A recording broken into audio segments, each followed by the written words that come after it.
¿Qué diferencia a quienes se rinden de quienes logran transformar su vida en un nuevo país? La respuesta no está en la maleta, sino en la mentalidad. Esto es Brújula en Frecuencia, un podcast para el público hispanohablante que ha hecho de la adaptabilidad su mayor fortaleza.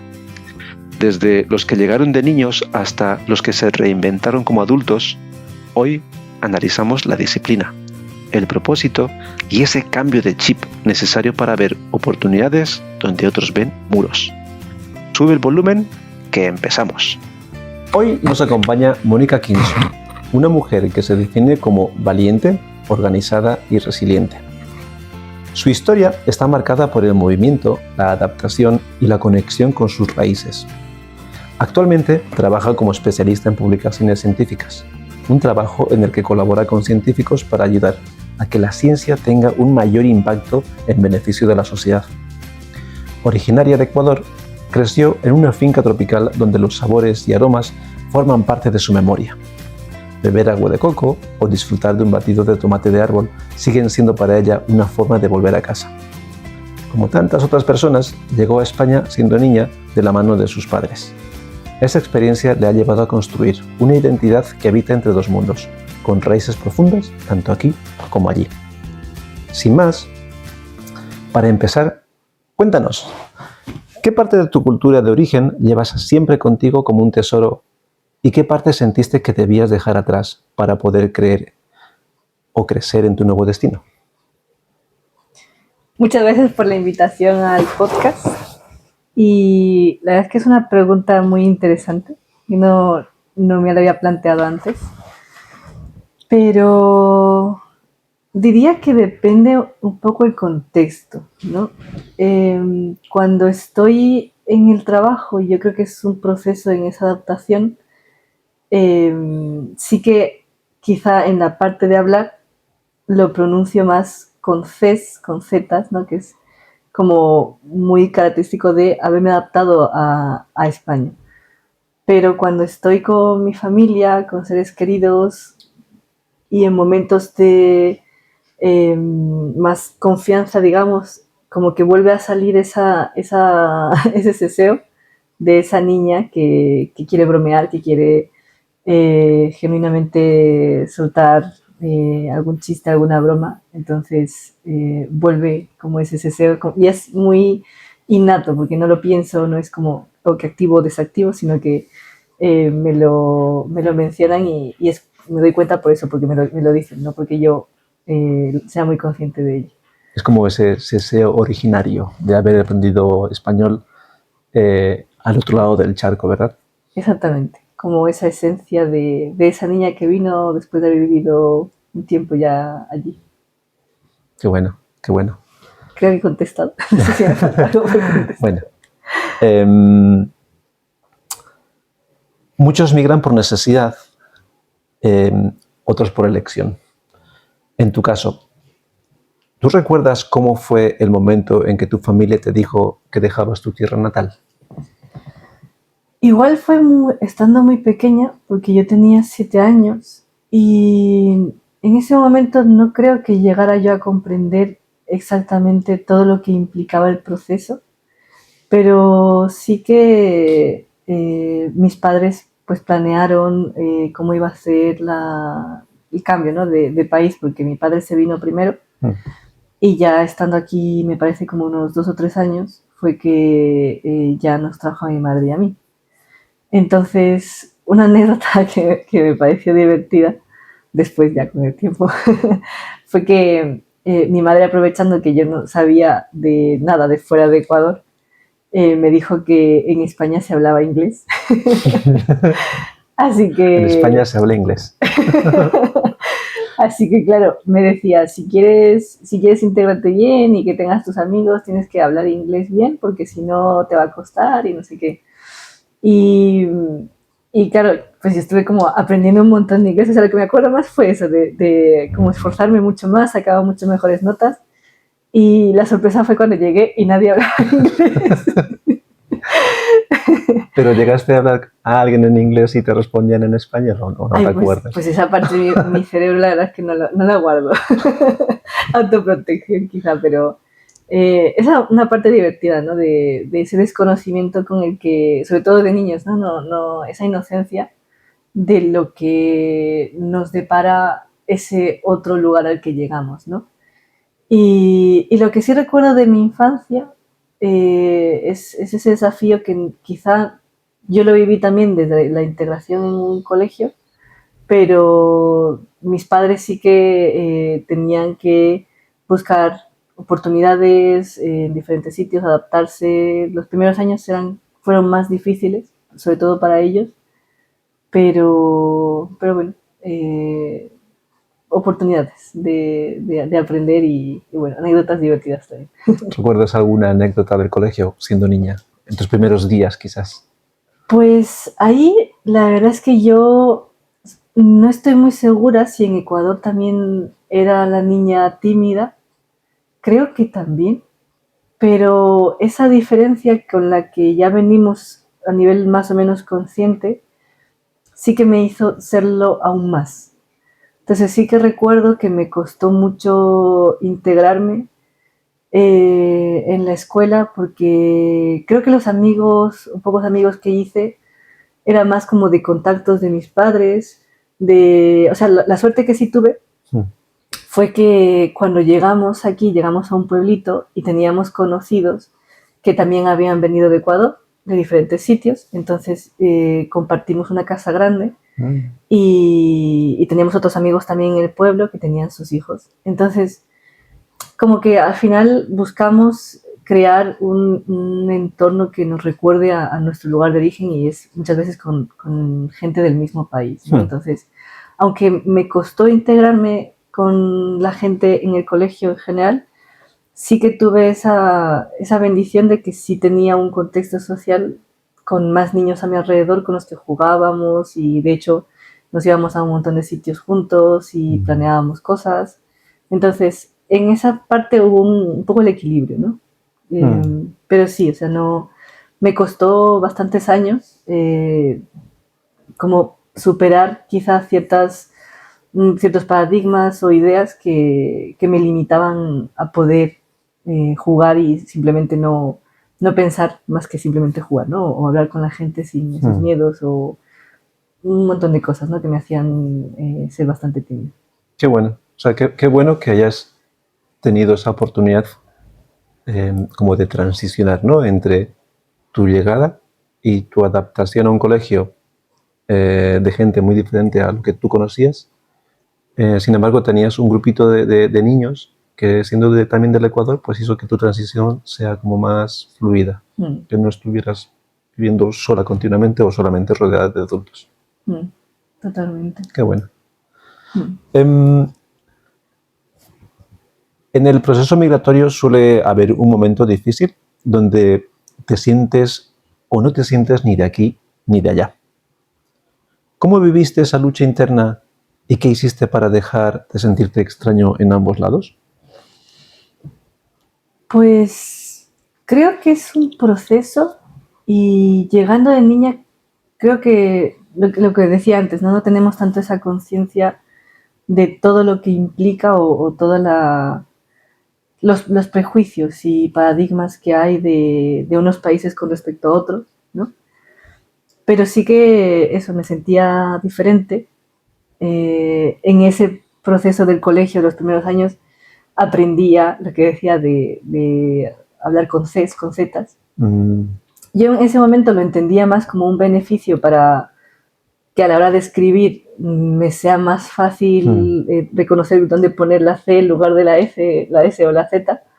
Pero con el tiempo también, y aquí cada persona yo creo que lo abraza de manera diferente, sí que es en esa búsqueda de integrarse mejor con la gente que estás, ¿no? Entonces aquí pues se hace ese uso de la C y la Z, entonces eso fue como uno de los primeros cambios que viví. Y luego ya a nivel identidad, a nivel cultural, la verdad es que es algo que no le he prestado suficiente atención quizá en ese momento. Y lo que más me ayudó fue rodearme de amigos. O sea, hubo, de hecho, y lo recuerdo siempre con mucho cariño, una niña de aquí de España que compartíamos clase y fue ella la que tomó la iniciativa de acercarse a mí para invitarme a jugar. Porque yo seguía siendo mujer. ¿Te acuerdas cómo fue ese primer encuentro con esa niña? Sí, estábamos en el recreo, bueno, en el patio en ese momento con más niños. Yo creo que, no sé si estaba sentada leyendo en algún sitio y creo que estaban jugando con las otras niñas y se acercó, me dijo, en plan de, ¿quieres jugar? Vamos a hacer, no sé qué juego, ahora no me acuerdo, ¿no? Pero desde ese día fue como el cambio, ¿no? De ya iba con ellos, hacíamos diferentes planes, incluso ya fuera del colegio, me iba a su casa. Y bueno, la verdad es que es de las personas que siempre que cuento ha sido de las más importantes en mi vida porque desde ese primer momento que me sacó de mi burbuja, luego todo lo que hemos compartido juntas ha sido la clave en que yo también aprenda a abrirme más y ser menos tímida, tomando de su ejemplo, ¿no?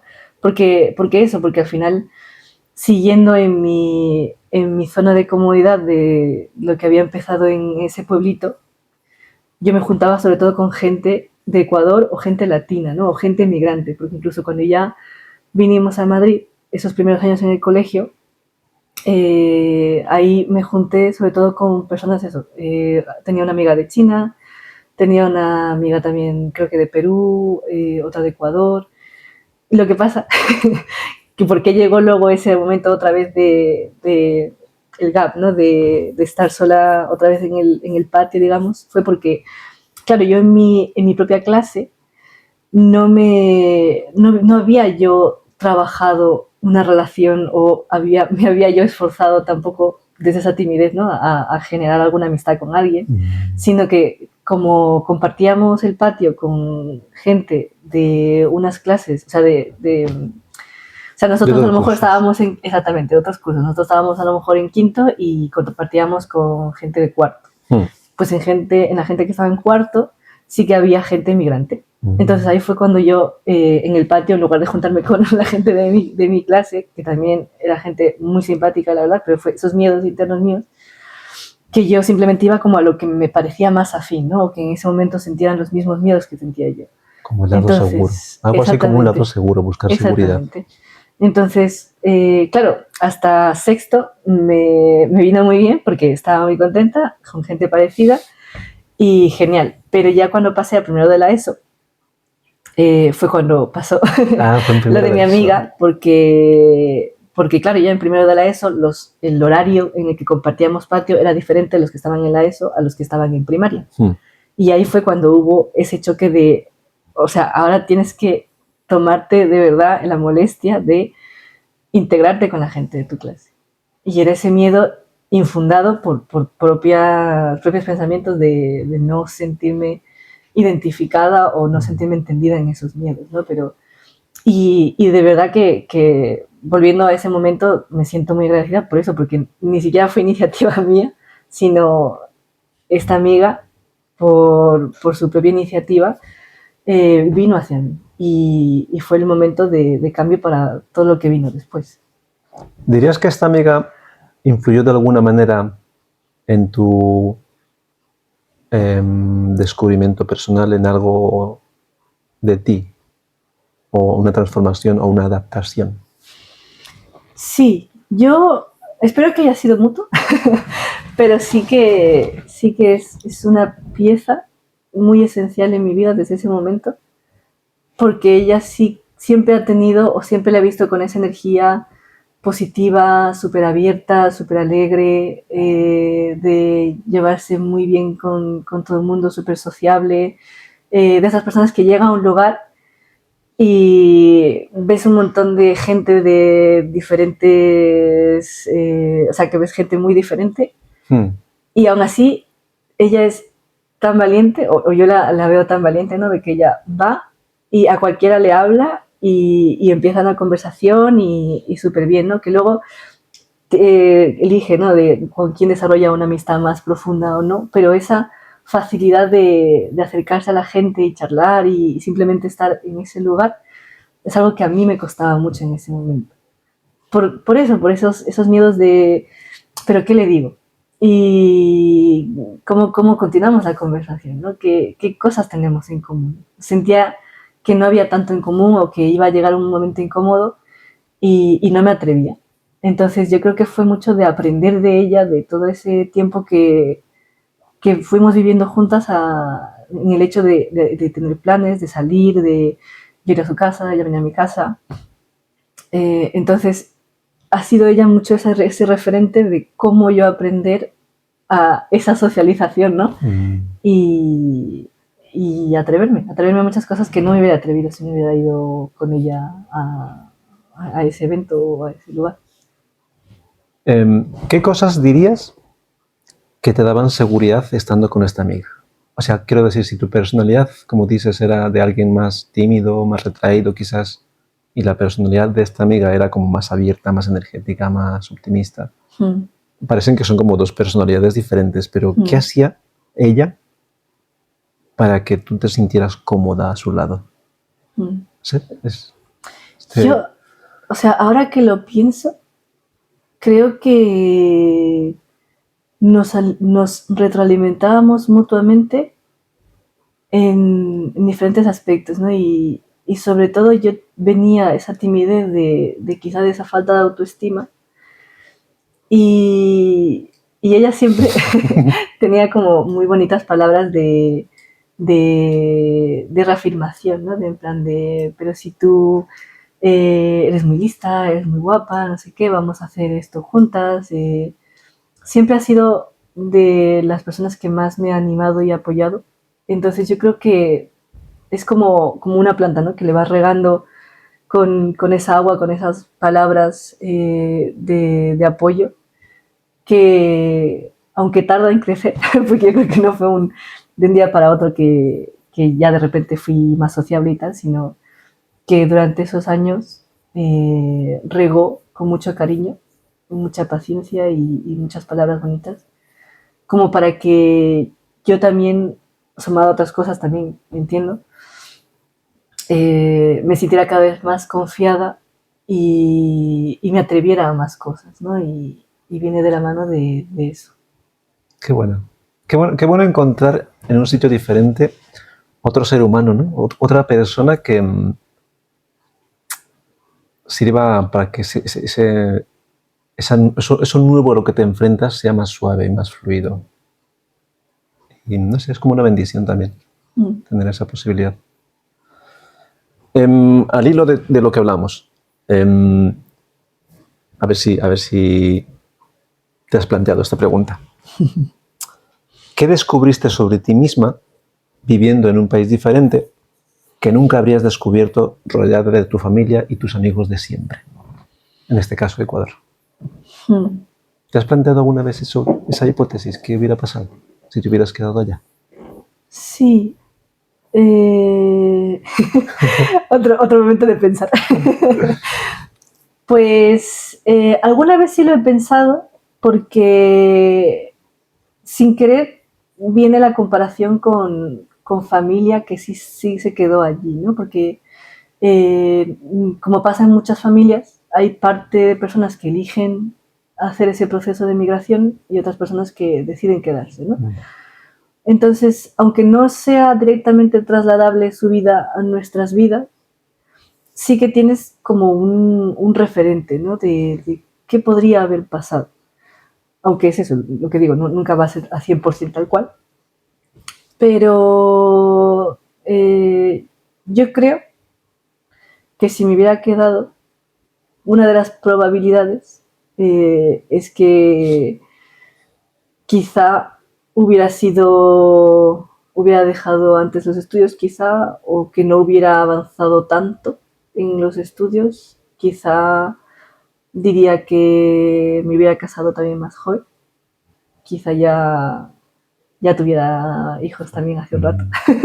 Pues es algo que es un poco estereotipo, pero es algo que pasa mucho en Latinoamérica. Sí, entonces, o sea, también tengo familia, o sea, Es un poco complicado, ¿no? Porque hay las dos partes. Bueno, hay muchas más opciones, pero sí que está la parte de quizá no haber tenido los recursos suficientes que te llevan por un camino en el que necesitas empezar a trabajar antes, ¿no? Por ayudar a tu familia y eso va a veces de la mano de eso, pues ya tienes tu pareja, tienes tus hijos, etcétera. Y también admiro mucho a la gente que incluso en esas circunstancias encuentra la manera de salir adelante y superarse e incluso hacer carreras más exigentes. Pero como que es eso, o sea, es como intentar ver una bola de cristal sin realmente saberlo, ¿no? Pero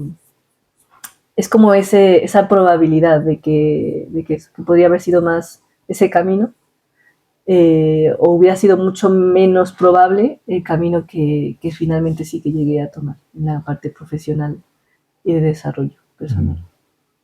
Volviendo un poquito a la pregunta. Siendo un proceso migratorio, un proceso de transformación, ¿qué descubriste de ti en este proceso? En este viaje, en el hecho de estar aquí, o cómo cambiaste a cómo eras? Pues, o sea, más allá de lo que comenté de ser tímida, que aprendí a ser más sociable, creo que lo más importante que aprendí o que agradezco es esa apertura de mente. Cuando sales de un país, yo creo que lo primero que te obligas es a plantearte que hay algo más allá de tus fronteras, ¿no? Entonces, ya te tienes que plantear qué hacen ahí, qué idioma hablan desde el principio. No es inglés, claro, no es inglés en España. Idioma nativo. Claro, qué idioma hablan, qué cultura.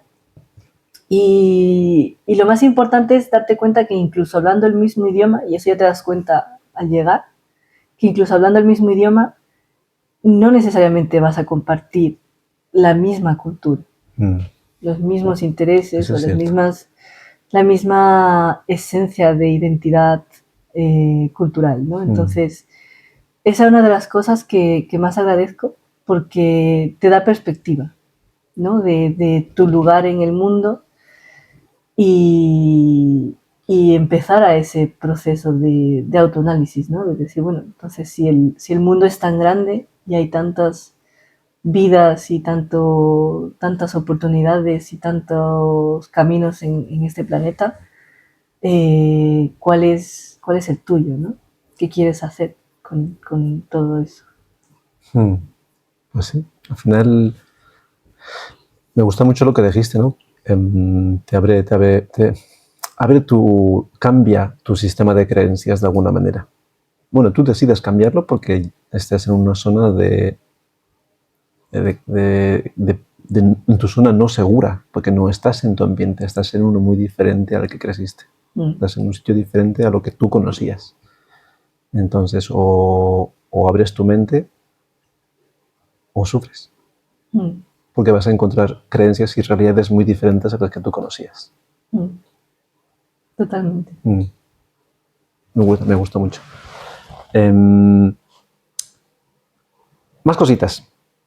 Lo que vemos de ti es alguien que tiene un carácter muy equilibrado. ¿Qué miedos o creencias has ido superando para conseguir ese equilibrio?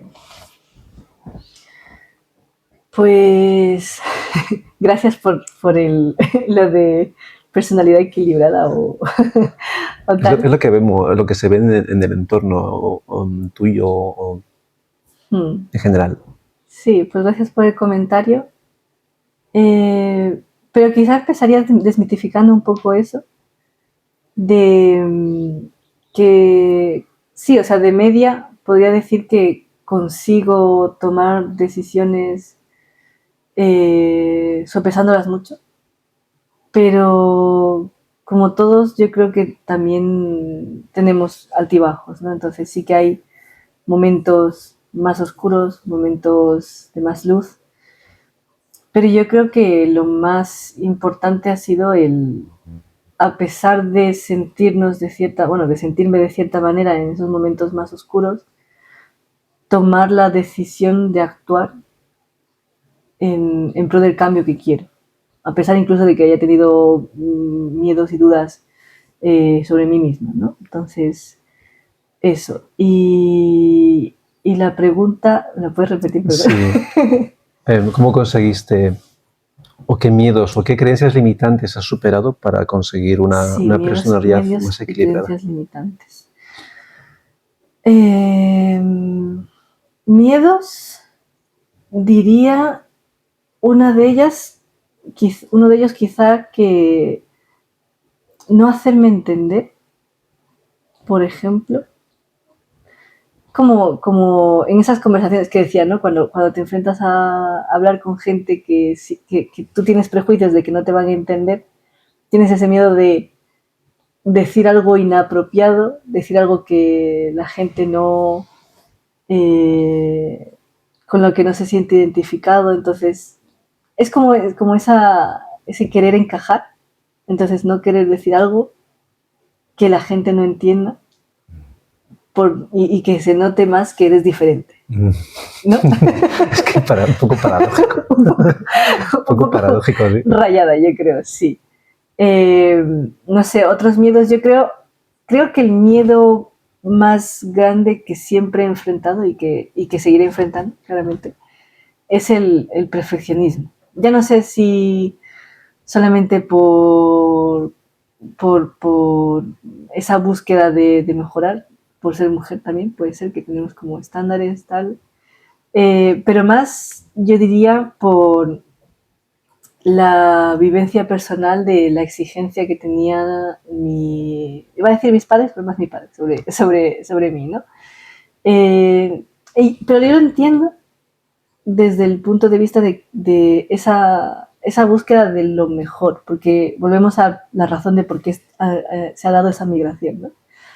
Entonces, si una familia busca ir a un país diferente porque quieres mejores oportunidades para ti y para tus hijos, entiendo esa exigencia propia y hacia tus hijos de tienes que hacer lo mejor posible porque para eso hemos hecho todo este cambio, ¿no? Y todo ese sufrimiento que viene también de ese cambio, porque yo entiendo que nuestros padres tienen más desafíos en ese desarrollo profesional, sobre todo siendo la primera generación que migra, que son los que más tienen esa obligación de adaptarse a cualquier trabajo que haya disponible por sobrevivir al principio, que la verdad es que sí que siento como bendición también el que ellos hayan tomado esa decisión de ese sacrificio para dejarme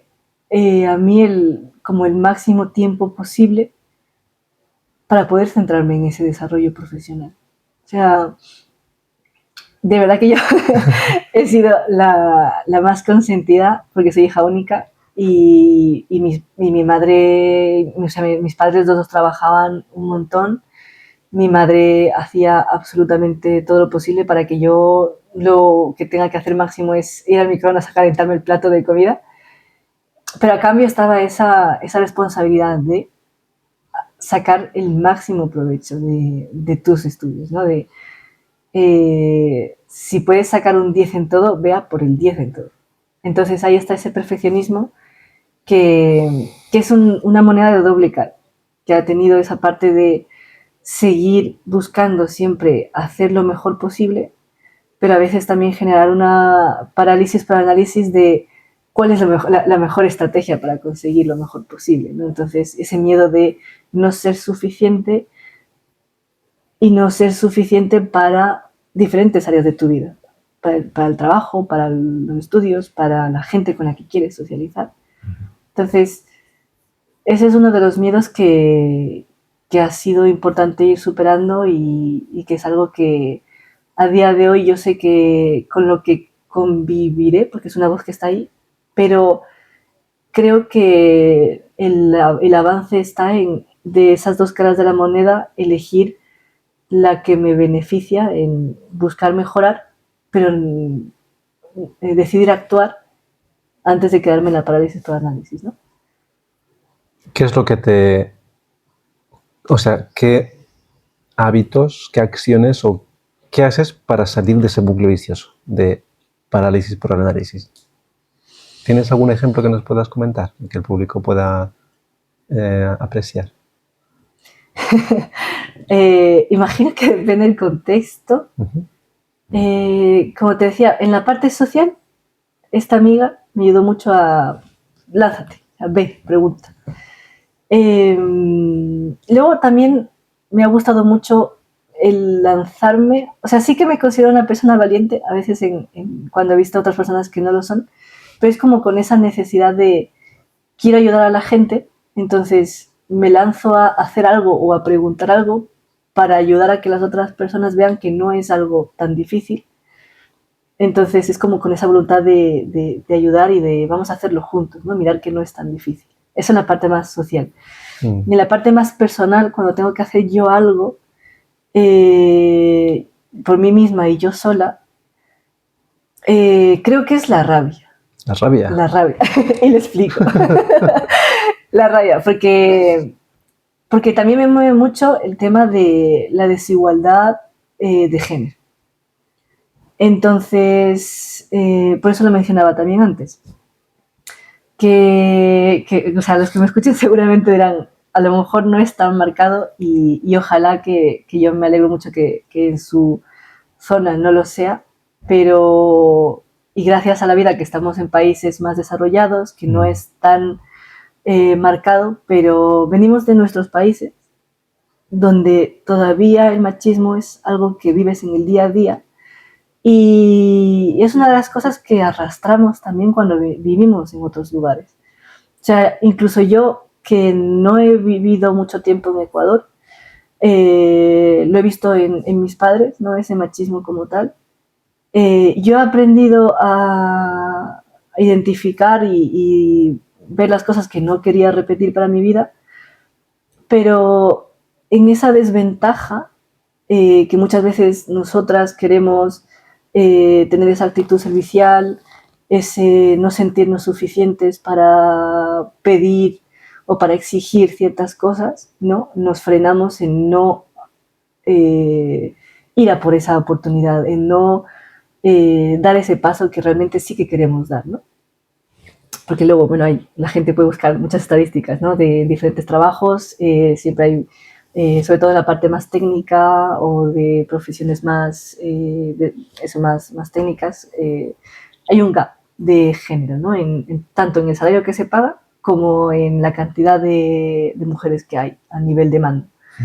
Entonces, esa es la motivación que me da esa rabia. Entonces yo pienso, no quiero ser otra más de la estadística que confirma esa regla.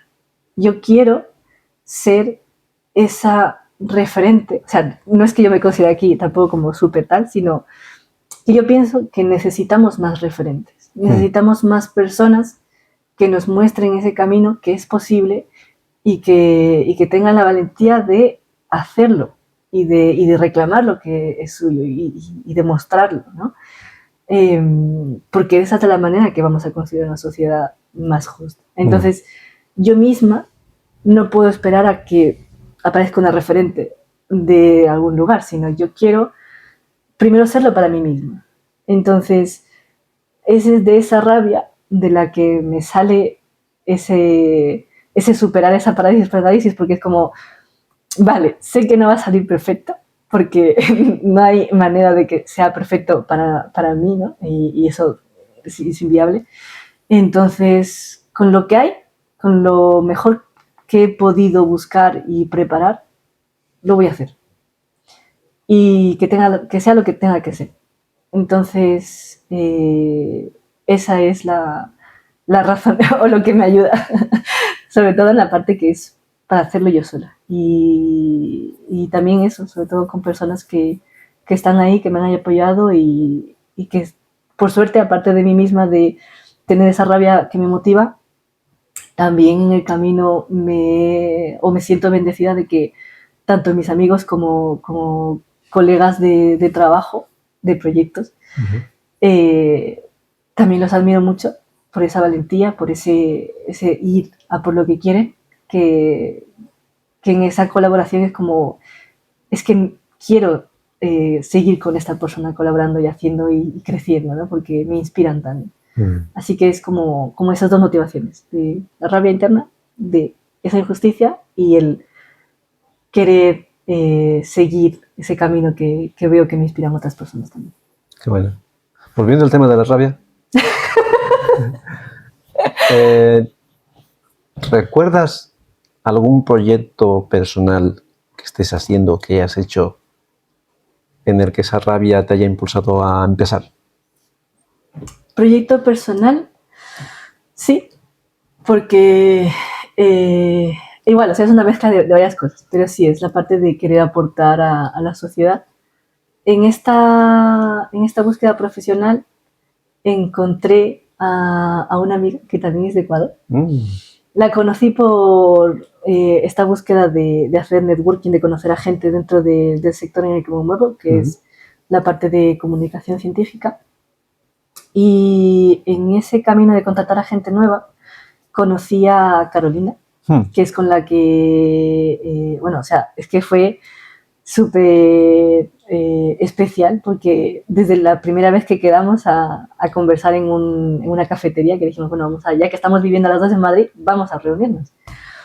Y fue súper especial por eso, porque entramos, empezamos a charlar y todo surgió tan natural, tan fluido, de que ella contaba algo y yo seguía y le preguntaba y podíamos haber estado hablando ahí igual como otras 3-4 horas.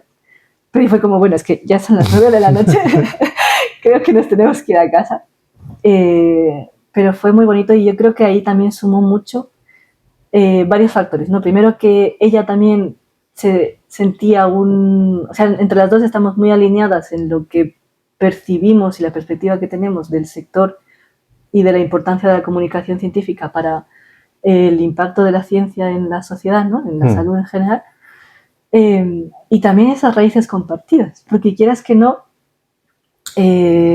chistes, ciertas palabras se comparten de otra manera. Cuando cuando eres tú y lo sueltas sin pensar y la otra persona lo capta a la primera y te ríes y no hay fricción en esa conversación. Entonces, por eso fue tan natural y tan eso, que desde esa primera reunión, luego durante ese año seguimos quedando muchas veces y aunque ella se fue a Ecuador, seguimos hablando, aparte del podcast también hacemos reuniones, meets para ponernos al día y tal, y me encanta porque siempre ha sido una relación de apoyo mutuo, ¿no? Ella ha tenido sus desafíos, yo tenemos desafíos.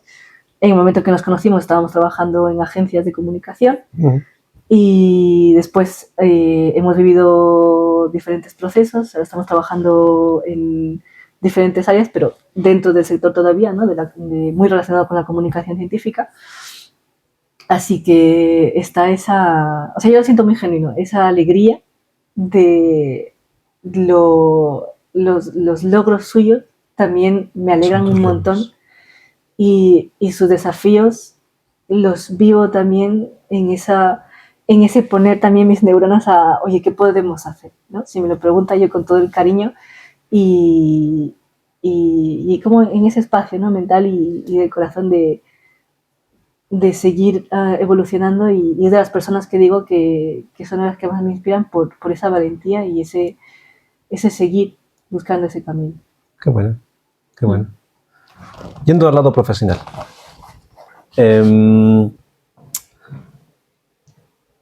Has dedicado mucho esfuerzo a formarte profesionalmente. ¿Qué te motiva y qué te ayuda a seguir formándote?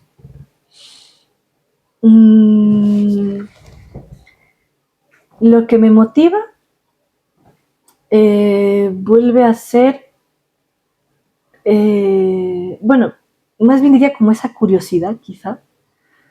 O esas... A ver, lo explico, porque estoy diciendo un poco así como suelto. Hay como un origen de por qué, por ejemplo, estudiaste lo que estudiaste y por qué sigues en ese camino y no has cambiado, por Sí, ejemplo. también. Por ahí puede venir el explicarlo. Pues, a ver, esto empezó, de hecho, en Ecuador, porque yo, aunque nací en Quito, luego viví también algunos años en la costa, donde mis abuelos tienen una finca. En la finca tropical. Exactamente, donde hay mucha naturaleza.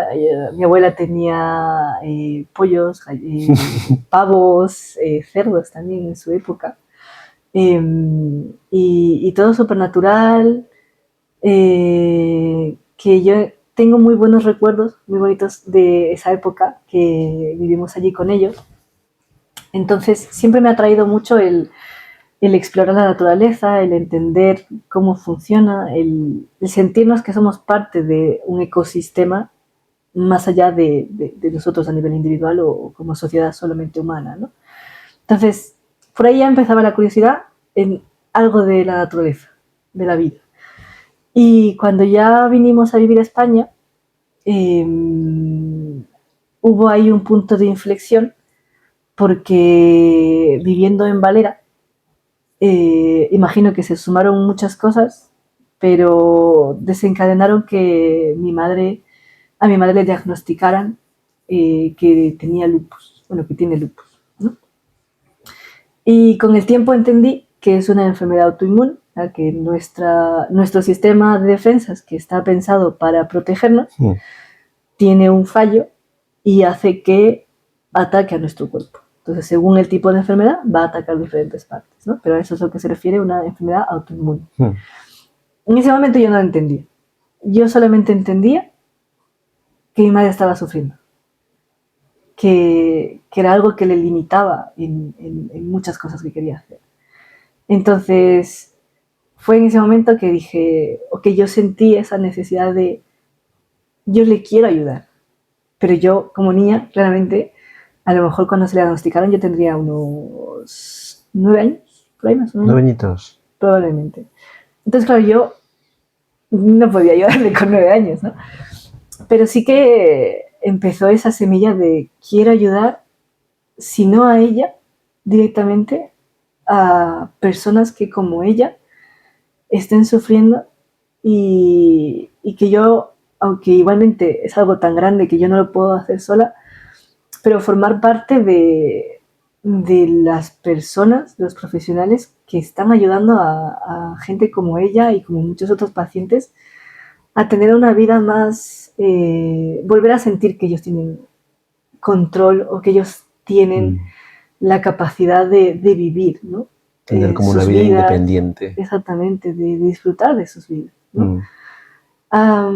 Así que es el punto de inflexión en el que dije, yo quiero formarme en salud. Y siendo que su área o su tema de las enfermedades autoinmunes es de inmunología, pues yo tenía muy claro que quería hacer inmunología. Quería ser inmunóloga y trabajar para sanar, para curar estas enfermedades, ¿no? Así que ya cuando vinimos a vivir a Madrid, eso, o sea, todo el bachillerato lo hice para ciencias de la salud. Luego sí que tuve la opción de elegir medicina o otras carreras que tenía en mente, que eran entre ellas bioquímica, y fui más por la parte de bioquímica porque sentía que en medicina me costaba mucho, o sea, como ya de por sí me costaba mucho esa parte de conectar con las personas y sobre todo en momentos de dolor o tener que dar malas noticias, no era algo que a mí personalmente o eso era lo que me frenaba, ¿no? De ir por ese camino, que me parecía también muy largo. Y también ahí es importante la consideración, ¿no? de las circunstancias económicas y familiares, volviendo a ese esfuerzo que hacen nuestros padres, ¿no? Bueno, al menos en mi caso, ¿no? De esa conciencia que yo creo que tenemos como niños que vamos entendiendo cómo nos necesitamos adaptar a este nuevo país, ¿no?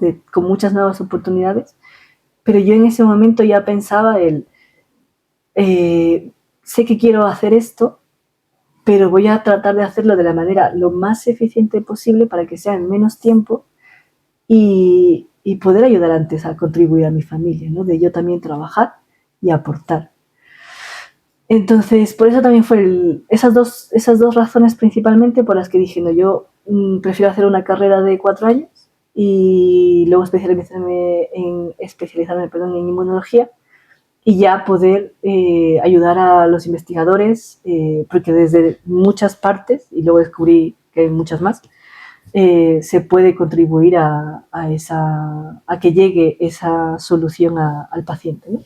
Entonces, por eso fue que decidí hacer bioquímica, porque también decía, quiero entender, en ese momento era como, si entiendo la célula, que es la unidad más pequeña de vida, con eso ya entenderé cualquier tipo de vida. Luego te das cuenta de que hace falta muchas más cosas para entender cada tipo de vida, ¿no? Pero en ese momento fue esa ilusión de, si entiendo esa base, tendría la base para luego, en este caso, entrar en inmunología, pero en el futuro como irme especializando, explorar, porque siempre he tenido esa curiosidad de... O sea, hay un montón de cosas que me parecen súper interesantes en ciencia y bueno, en ese momento escogí ese camino. Luego hice el máster de inmunología y luego acabé en investigación, trabajando ahí con células, el tema de vacunas, de hecho. Entonces, no sé, si continúo por ahí. Sí, no, al final es eso, es...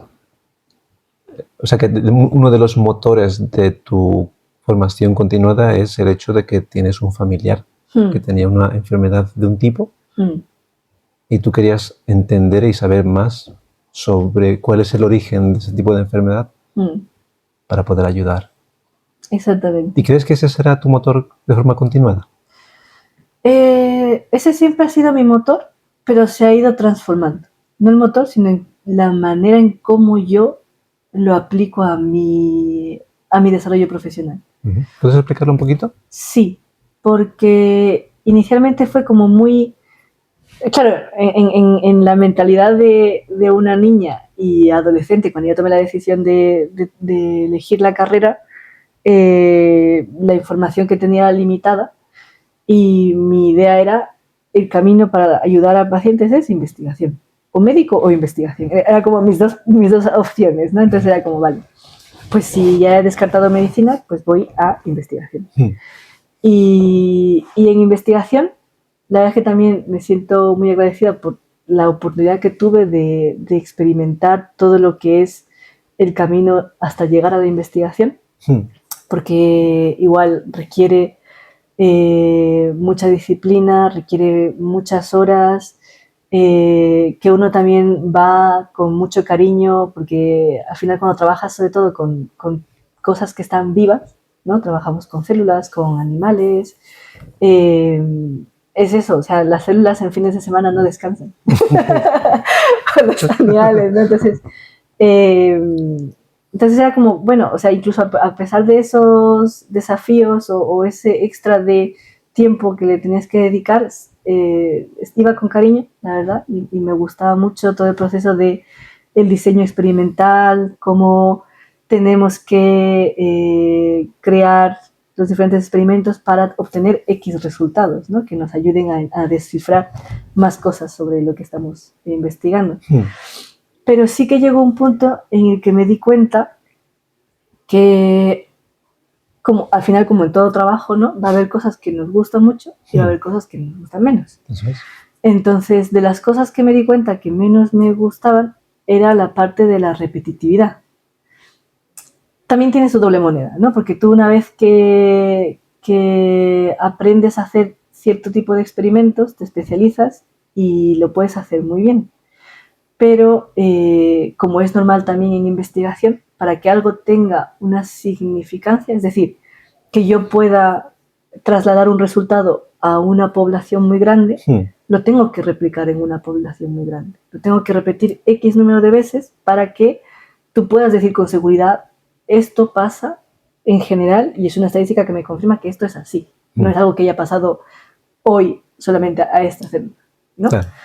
Entonces, en esa repetitividad yo sentí que no estaba aportando algo y lo sentía eso, que estaba perdiendo esa parte de creatividad que sí la desarrollaba en otras áreas.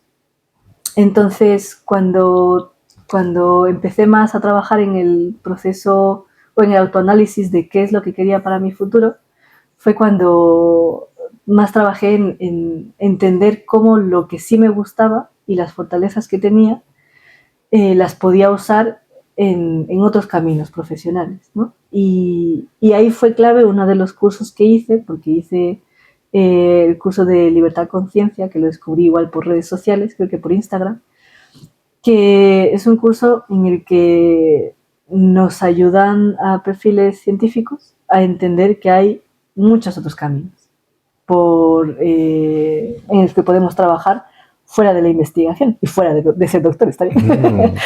Entonces, exactamente, entonces ahí fue cuando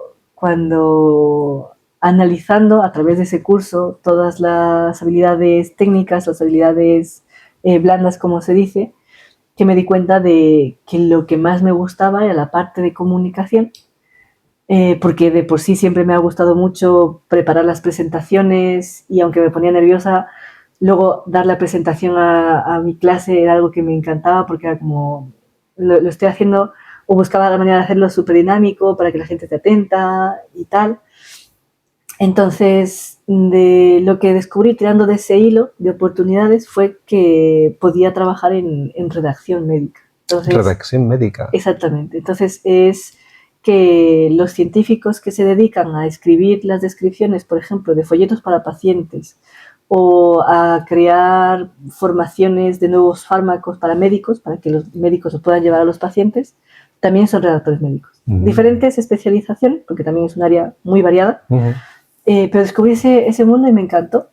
Y ahí me he estado desarrollando alrededor de los últimos 3 años y medio, casi 4. También una época de freelance y tal. Pero bueno, y ha sido muy bonito porque en este último año ha habido un punto de inflexión extra de sumar como esas dos experiencias, ¿no? La parte de haber estado en investigación y la parte de la comunicación dentro de ciencia, digamos, porque ahora también llegó una oportunidad de trabajar como especialista de publicaciones científicas. Entonces, sumar es la parte de la comunicación con entender cómo funciona la investigación. Y ahora, con el mismo objetivo de ayudar a que la ciencia llegue a la sociedad y tenga ese impacto positivo en la salud de las personas, en general en la sociedad, lo que hago es hablar, ¿no? Estar en esa comunicación constante con los científicos para que puedan publicar su trabajo y que ese trabajo sea accesible desde el minuto 1 a todo el mundo, a gente que, como médicos, como gente que yo también en algún momento simplemente he querido divulgar sobre un tema, he entrado y lo he podido leer y adaptarlo, ¿no? Qué bueno.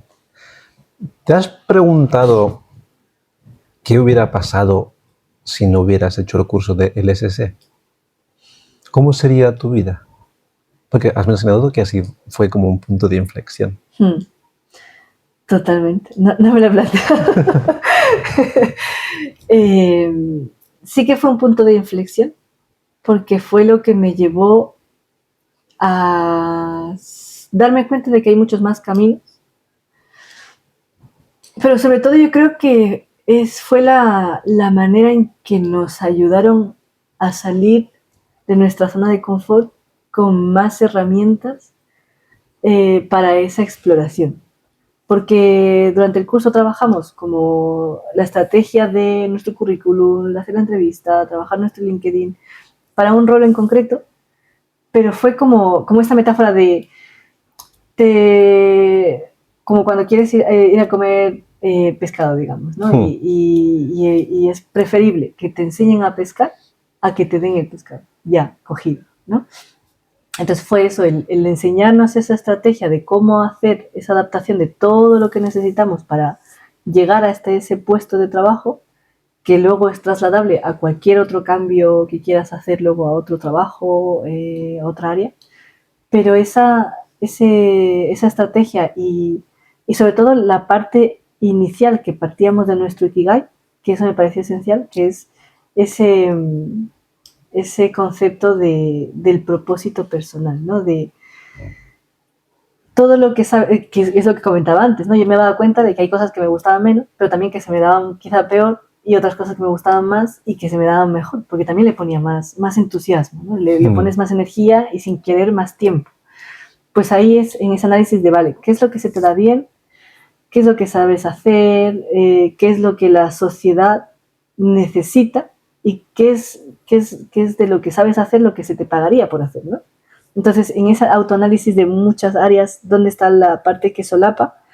Ahí es donde está el Ikigai, que es ese propósito de vida, ¿no? De con lo que tú tienes de aportar de valor, vamos a encontrar en qué necesidad de la sociedad que hay actualmente puedes aportar y que te estén pagando por eso. Porque tú tienes una vida también, ¿no? Entonces por eso fue esencial. Y si no lo hubiera hecho, seguramente, aunque haya mucha información por ahí, ya te digo que estaba esa autolimitación de pues este es mi camino y será por aquí por lo que hay que seguir y simplemente esa convicción de, bueno, todos los trabajos tienen cosas buenas y cosas malas, ¿no? Sin plantearme realmente quizá hay trabajos en los que a lo mejor lo bueno puede superar con creces a lo que consideras no tan bueno.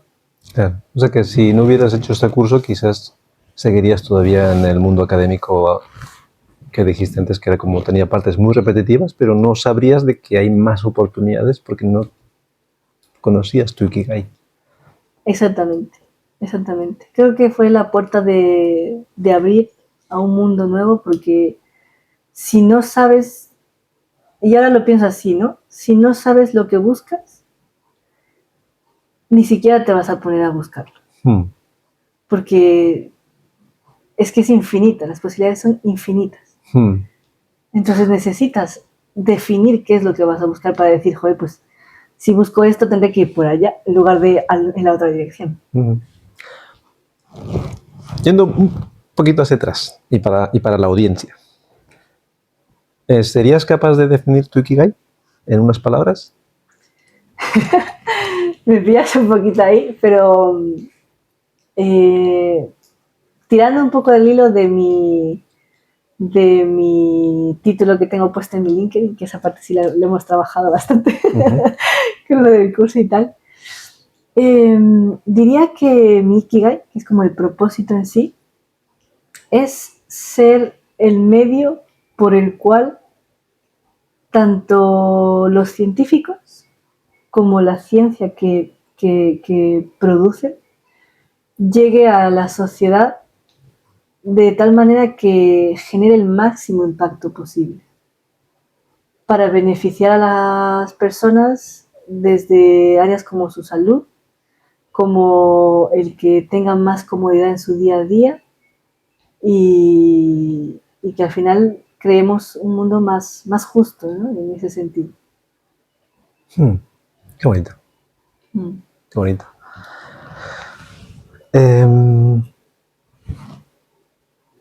Bueno, vamos a otra pregunta. A ver.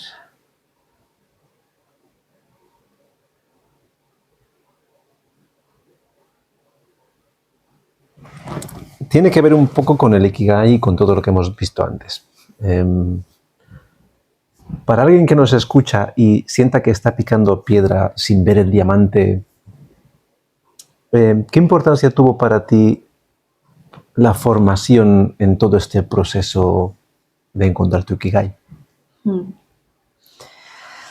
Yo diría que es importante identificar el momento o tomarnos un tiempo y una energía en analizar qué es lo que realmente queremos, de lo que, o sea, que no necesariamente va a ser igual a lo que creíamos que queríamos. ¿Por qué? Porque, por un lado, podemos a veces empezar caminos profesionales porque queremos satisfacer las expectativas de nuestros padres, ¿no?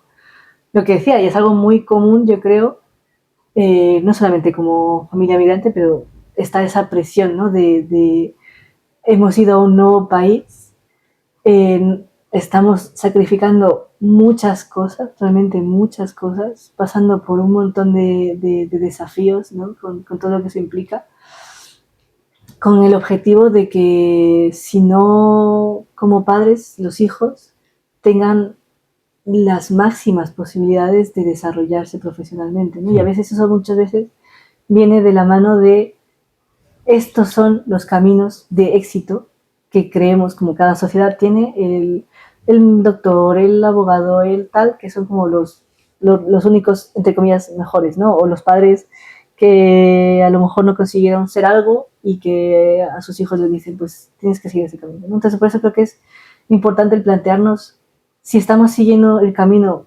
que quieren otras personas para nosotros, o si realmente, que puede coincidir, o si realmente estamos siguiendo el que queremos nosotros, ¿no? Entonces, ¿cómo respondes a esa cuestión, a ese autoanálisis? A través de ese Ikigai, de, vale, ¿cómo puedo saber yo si es el camino realmente que quiero? Primero, diría esa parte de las habilidades técnicas, bueno, sobre todo las habilidades blandas que tienes, ¿no? Si eres muy bueno en atención al detalle, si eres muy bueno en hablar, es como todo lo que la gente te ha ido diciendo a lo largo de tu vida, ¿no? De en plan de, oye, este de aquí siempre es súper lanzado, o este de aquí es que le encanta escuchar, o este de aquí es que siempre va al detalle de los regalos, los envuelve con súper mimo, ¿no? Entonces, esas cositas que parecen como muy baladí, si las vas sumando, te vas dando cuenta de, joder, pues esto de aquí es algo que yo especialmente tengo más desarrolladas esas habilidades, ¿no? O me gusta poner esa atención al detalle, ¿no? Entonces es algo que es muy valioso que identifiques con ese análisis tuyo de lo que has vivido o con gente que tú le preguntes, oye, ¿cómo me definirías? ¿No? Y luego en la parte ya más técnica es donde que empiezas a explorar de, vale, ¿qué es lo que genuinamente te interesa? Yo decía, por ejemplo, de niña, la naturaleza me encantaba y siempre sabía que yo quería ir por la parte de exploración de la naturaleza. Y ya luego entré más en la parte de la salud humana por el tema de mi madre, ¿no? De esa semilla. Y luego ya me metí en comunicación porque me di cuenta de esas habilidades de comunicación y a lo que más disfrutaba. Entonces es como a lo largo de tu vida, ¿qué ha sido lo que genuinamente has leído más? ¿Sobre qué? Cuando veías una película, ¿cuál es la que más te ha llegado? Cuando estás en redes sociales, cuando tú abres tu feed, ¿de qué está lleno? ¿No? ¿Qué es lo que más ves? Sí. Entonces, si tú vas explorando ese tipo de cosas que para ti han sido muy naturales, creo que vas sumando piezas del puzzle y te vas dando cuenta cuál es la imagen completa. Y ahí es donde que ves, vale, en la parte técnica me gusta más esto. Y ahí es cuando sumando todo puedes elegir mejor tu camino y decir, vale, este es realmente el que quería, continúo por él. Este no es el que quería, ¿cómo puedo cambiarlo? Porque podemos hacerlo, ¿no? Y entonces, ¿qué estrategia vamos a seguir? ¿Qué paso a paso? Eso, me parece que he respondido. Si no... Sí. Imaginemos que tienes un familiar o un amigo que sabes que es un artista puro, un Dalí o una Dalí en potencia. Pero porque su familia pone presión en este amigo o esta amiga, le obligan a estudiar arquitectura o algo muy diferente, derecho. ¿Qué le dirías a tu amiga, por ejemplo? Sabes que la formación es importante, pero ¿qué le dirías para que continúe o no con esa formación? Ya. Una pregunta muy interesante y difícil también. Diría primero que analice su contexto, que analice qué circunstancias son las que necesita para el camino que le gustaría más. Eso también creo que es importante porque a veces, volviendo al tema de las circunstancias, yo misma muchas veces, lo que decía, ¿no? He tomado ciertas decisiones por esa decisión, o sea, por esa visión de quiero terminar antes para aportar a mi familia y que tengamos más estabilidad juntos, ¿no?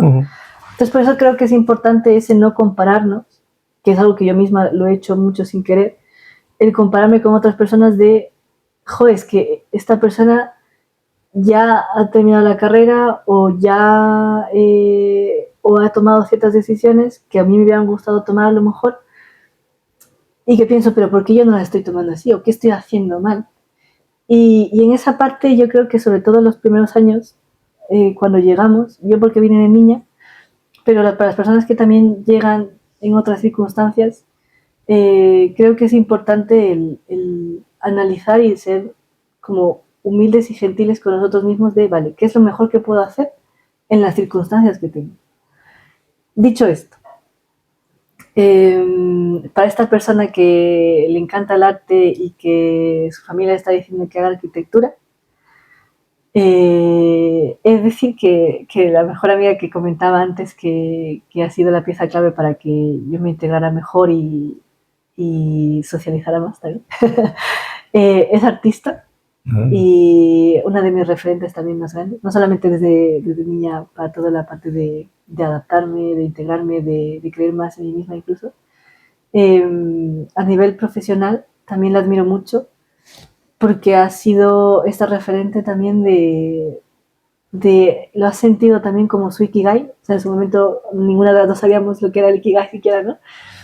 Pero genuinamente admiro cómo ha tenido siempre esa seguridad de esto es lo que me gusta y ha encontrado la manera de siempre encontrar un espacio de tiempo para dedicarse al arte. Entonces, desde el colegio, incluso desde niña, siempre ha dibujado.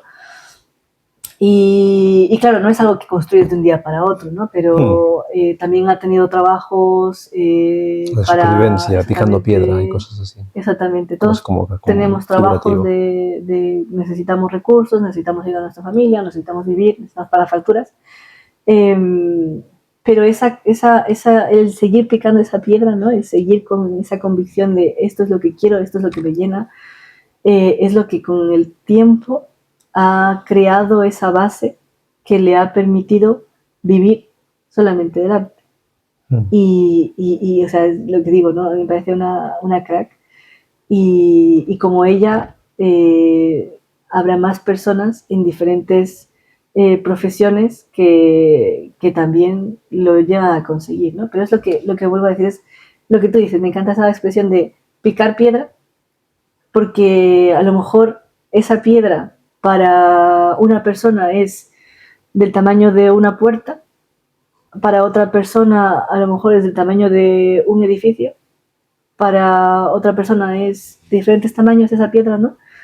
Y vas a tardar diferente tiempo. Y lo que volvía, o lo que comentaba al principio es ese contexto. Hay personas que van a picar esa piedra con un martillo, hay personas que van a picar esa piedra con una lima, y hay personas que van a picar esa piedra con una excavadora, un taladro.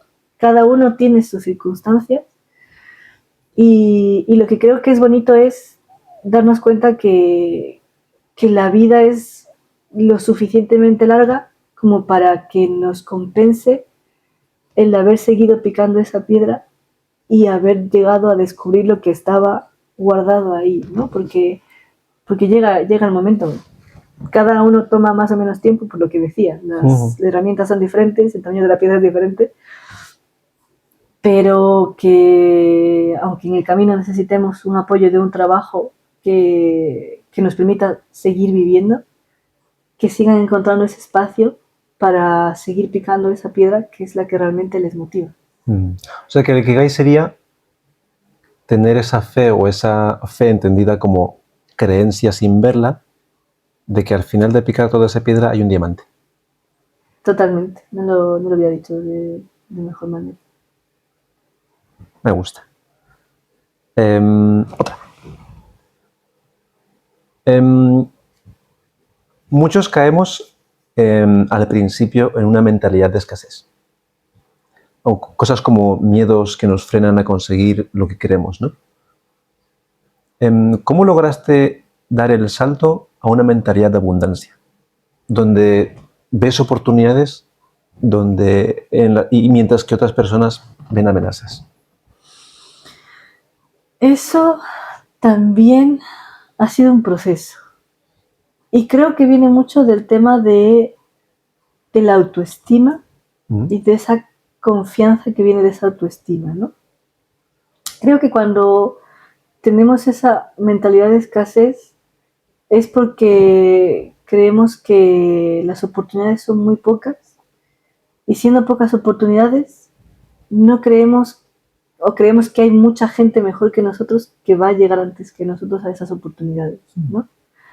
Entonces, cuando tú tienes la convicción de que hay muchas oportunidades y que cada uno tiene la suya, creo que lo abordas el proceso de esa búsqueda de manera diferente.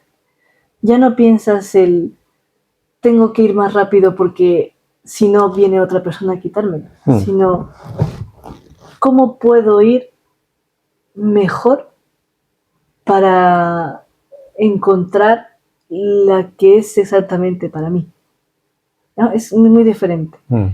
Entonces, lo que decía es un proceso que nace de ese autoanálisis, de darte cuenta que los caminos son tan infinitos y en esa parte está tanto el autoanálisis de entender qué es lo que te hace diferente. Ahí es como una dicotomía interesante, ¿no? Como migrantes queremos integrarnos en un país y queremos no ser diferentes, ¿no? Y formar parte como de esa comunidad. Pero luego a nivel profesional, independientemente del país en el que estés, incluso gente que se quede en su país, esa parte de identificar a nivel de Ikigai qué es lo que te hace diferente para que luego tú puedas encontrar tu lugar. No el lugar de otras no sé cuántas personas, sino el que a ti te va a hacer sentir completo y pleno, ¿no? Entonces... es muy interesante esa reflexión. Sí. Intentar ser como los demás para integrarte y encajar, pero a nivel personal usar una herramienta como el Ikigai para diferenciarte del resto, porque al final, como seres humanos, todos somos diferentes. Todos venimos con una serie de talentos diferentes unos de otros, pero todos valiosos. Exactamente. Entonces, yo creo que es en ese proceso, ¿no? De encontrar el equilibrio, porque tenemos esa doble necesidad de lo que decimos, ¿no? La salud social, de formar parte de una comunidad, de tener unos amigos con los que nos sentimos bien. Y luego la parte profesional en la que tú necesitas conocerte muy bien para que cuando vayas a por ese trabajo y el entrevistador te pregunte ¿y por qué tú puedas decirle con convicción porque yo sé esto, porque yo tengo este tipo de habilidades o porque yo ya he hecho todas estas cosas que han demostrado que tengo unas ganas increíbles de hacer esto, ya sea en tu empresa o en otra.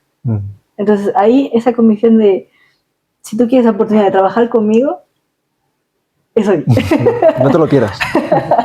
O sea, no sé, ojalá tuviera esa convicción también, ¿no? Pero creo que es esa doble como igual de la misma moneda, ¿no? Ese querer formar parte de algo y a la vez es diferente en la parte profesional. Bueno. Para que el escuchante se haga una idea gráfica de qué es una mentalidad de escasez y otra de abundancia, ¿tienes ejemplos o se te ocurre o recuerdas algún ejemplo de la Mónica que tenía una mentalidad de escasez y la Mónica que ya tiene su mentalidad de abundancia? Por ejemplo, en la selección de trabajo. Sí, completamente.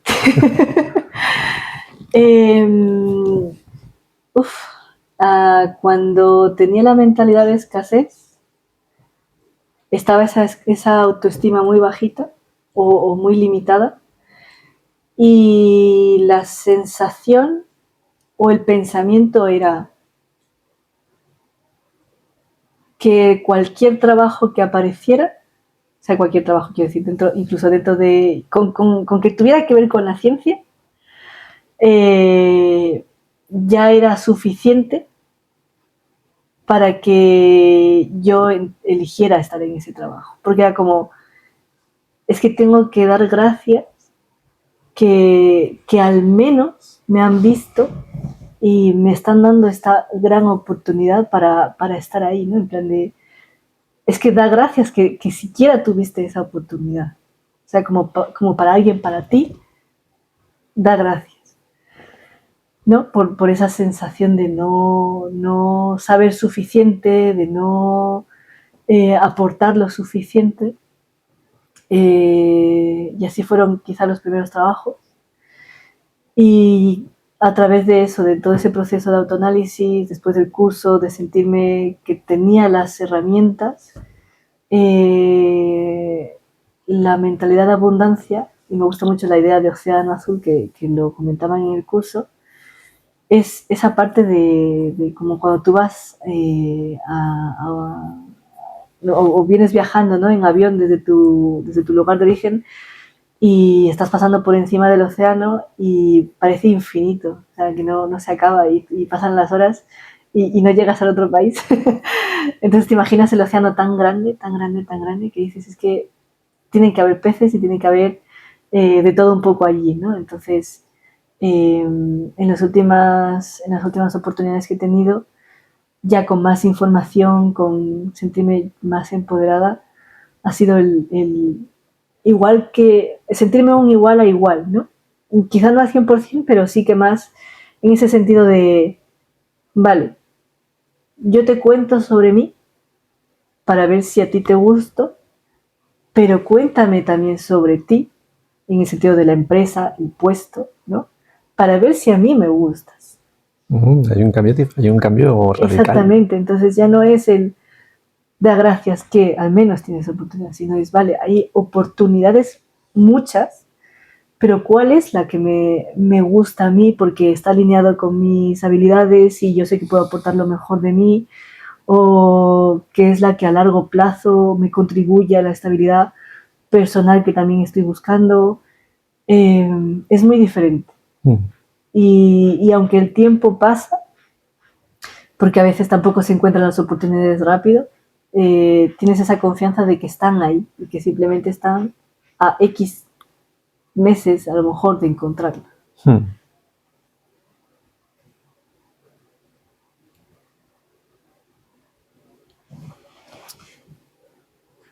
Bueno, pasamos a otra.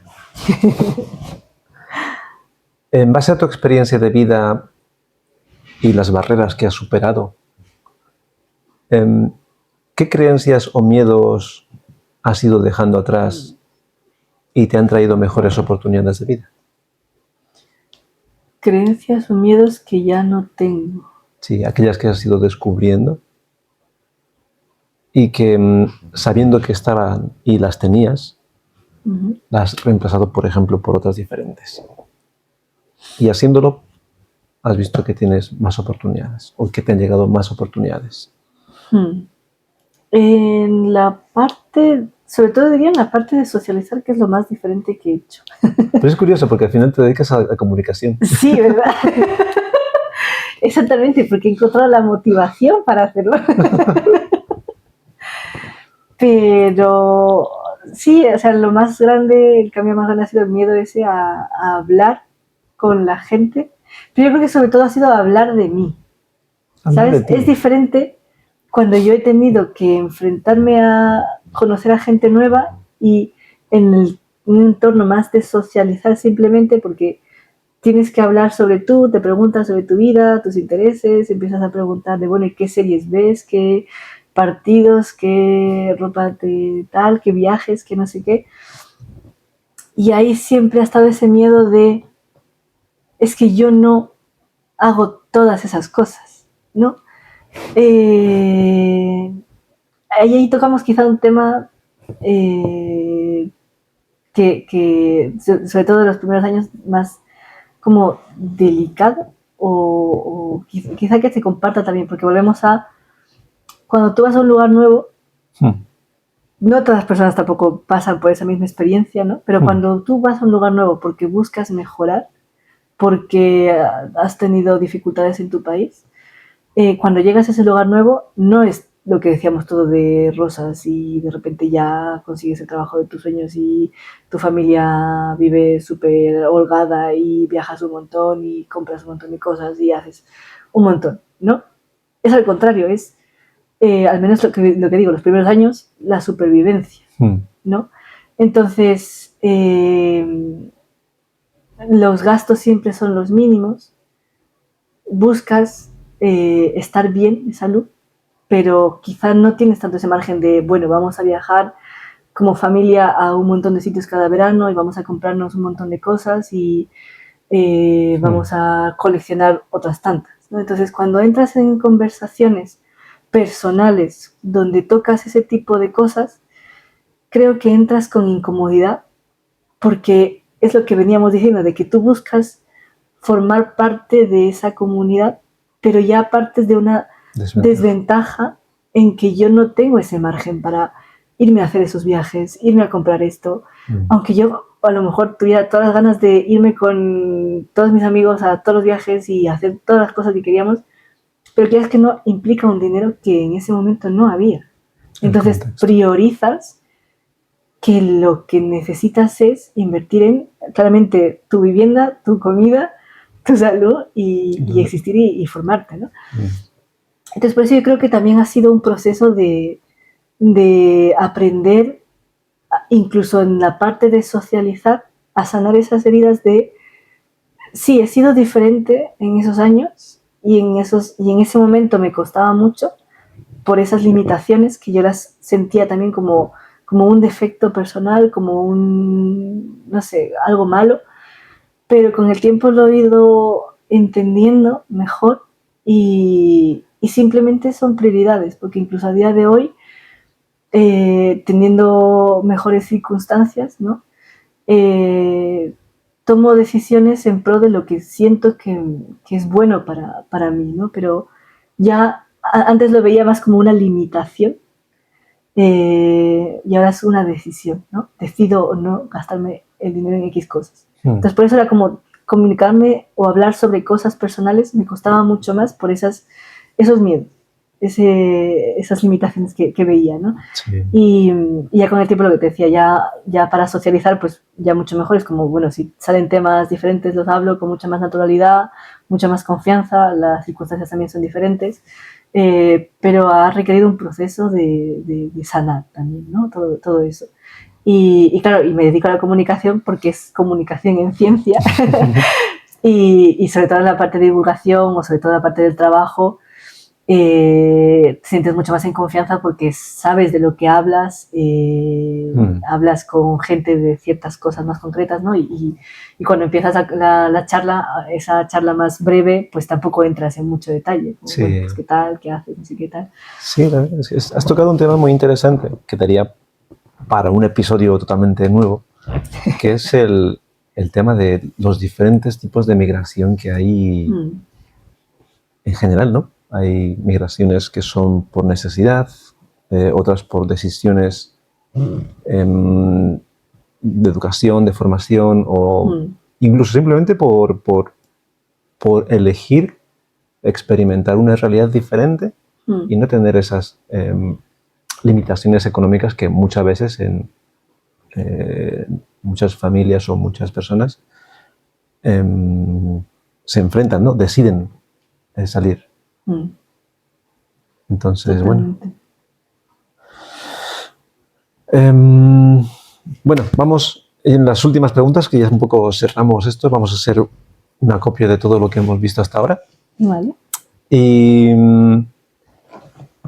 esta es una pregunta que me gusta mucho porque siento que es muy importante, porque muchas veces no se hace o no muchos tenemos la oportunidad de saberlo. Si pudieras volver al día en que aterrizaste por primera vez con tu maleta llena de dudas y pudieras susurrarte al oído, ¿qué te dirías? Primero me diría que en España no se habla inglés. Titular, en España no se habla inglés como primera lengua.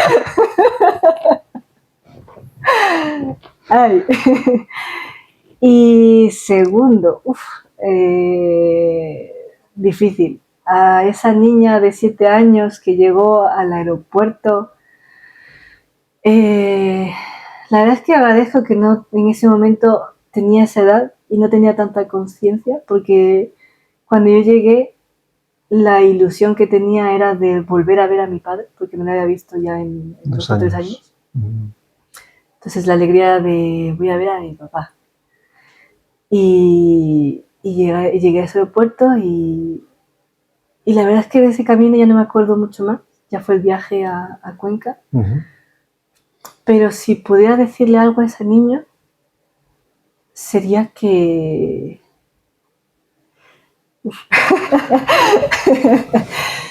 que va a vivir cosas difíciles, porque como sus padres, también como hijos enfrentamos cosas también que, o sea, van a ser diferentes a nuestros padres, pero como niños también en nuestro mundo pequeño es grande para nosotros, ¿no?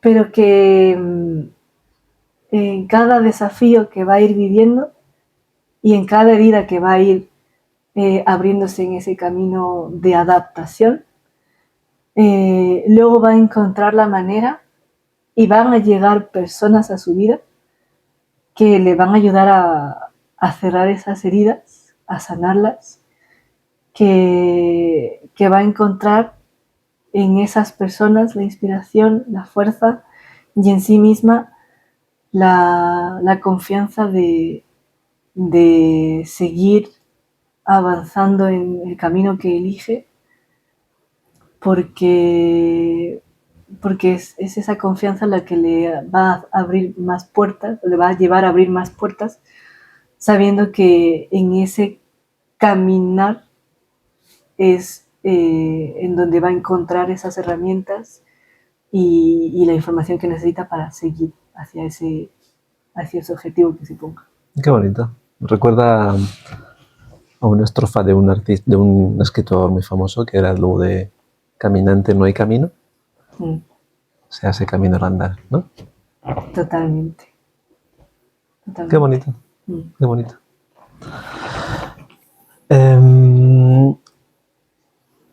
Una última. Tu historia es una prueba de que todo es posible.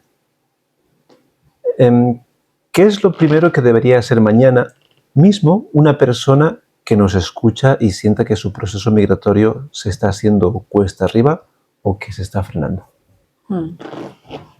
¿Qué opinas?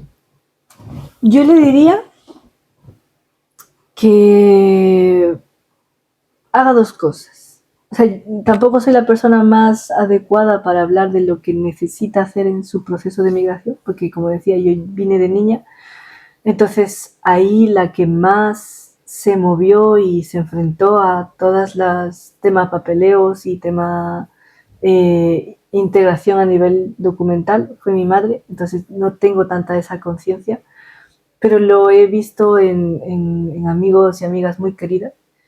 Y lo que yo diría, desde lo que he visto en esas personas es, primero, rodéate de gente que también como tú esté viviendo ese proceso, porque cuando compartes las mismas vivencias con otras personas, primero las sientes menos pesadas y segundo, quizá el compartir las dudas y las soluciones que han ido encontrando en el camino tienen un mayor margen para encontrar soluciones juntos, ¿no? O compartir las que encontraron. Y segundo, buscar dentro de esas soluciones a las personas que están, no sé si son notarios o si son personas especializadas en migración, que les ayuden en esa estrategia de saber exactamente cómo son los pasos para conseguir primero esa paz mental de esos papeles, ¿no? de estar legales en un lugar, porque eso, aunque no lo he vivido, sí que me ha llegado mucho de gente que quiero mucho, de lo limitados que nos hace sentir o que puede hacer sentir esa espera, ¿no?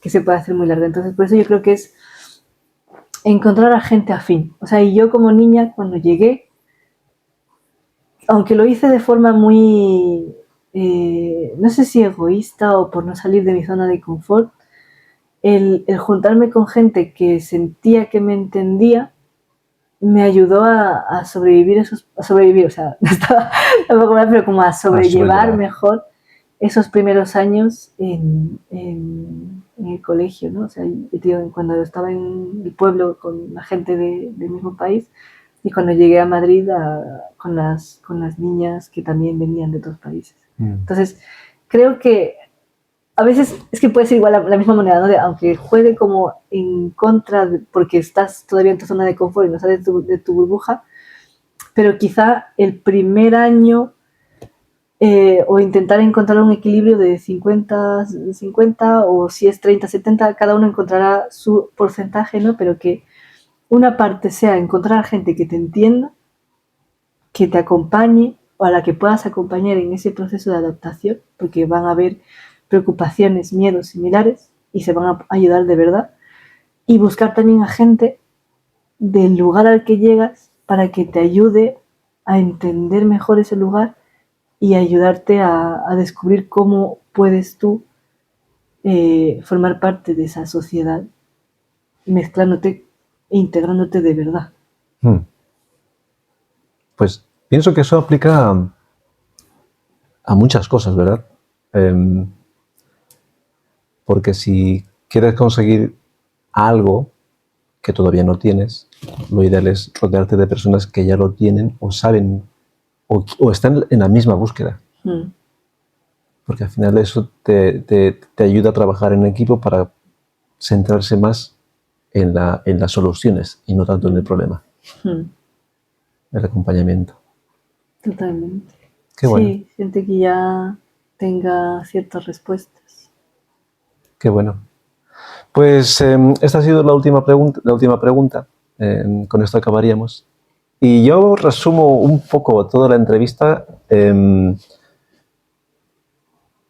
con una palabra que has sacado que me parece muy importante, que tiene muchos nombres, pero tú la mencionaste como Ikigai, que es como ese propósito por el que uno está en este mundo o el propósito que le mueve a hacer cosas allí donde va. Entonces, por mi parte, muchas gracias, Mónica. Ha sido un auténtico placer conocer tu historia. Es una historia muy bonita. Y es una realidad de alguien que ha venido a una tierra diferente desde niña, con una perspectiva muy específica de migración. Pues muchas gracias por la invitación, Israel, por escucharme, por sacar también con esas preguntas esa reflexión sobre ese proceso que sí que lo tenía en recuerdo, pero no lo había analizado desde esa perspectiva, ¿no? Y aunque ha sido relativamente difícil también, porque hay preguntas bastante personales, emocionales, que yo las he sentido, ¿no? Y que me gusta contestarlas con sinceridad. Sobre todo esa convicción de que como yo cuando llegué sé que hay mucha gente que ha estado viniendo, que seguirá llegando tanto aquí a España como a otros lugares y solo espero que igual poner ese granito de arena a darse cuenta que hay más posibilidades y mucha más capacidad dentro de ellos mismos de las que quizá ahora se planteen y aportar un poquito ese rayo de luz al final del túnel, de animarles a que sigan en ese camino de adaptación, de búsqueda personal, de búsqueda profesional, porque cada persona suma a crear la sociedad que buscamos, ¿no? Totalmente de acuerdo. Bueno, muchísimas gracias, Mónica. Gracias a ti. Gracias por acompañarnos en este episodio de Brújula en Frecuencia. Si la experiencia de hoy te ha inspirado, suscríbete y compártela con alguien que necesite encontrar su norte. Soy Israel Cantuta y te espero en la próxima historia.